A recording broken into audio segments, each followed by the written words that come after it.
قائمة اللاعبين اللي تم المناداة عليهم لخوض المباراتين الوديتين أمام منتخب البرازيل بالملعب الكبير بطنجة في 25 مارس الجاري ومنتخب البيرو يوم 28 مارس بمدريد. حراسة المرمى: ياسين بونو، منير المحمدي، رضا التقناوتي ومهدي بن عبيد.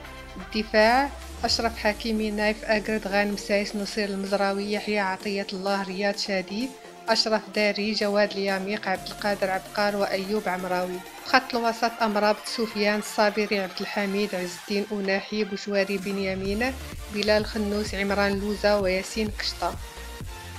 وفي خط الهجوم: حكيم زياش، زلزولي، عبد الصمد، زكريا بوخلال، يوسف النصيري، أنس الزروري، وليد شديرة، عبد الرزاق، حمد الله، سفيان بوفال، إبراهيم صلاح.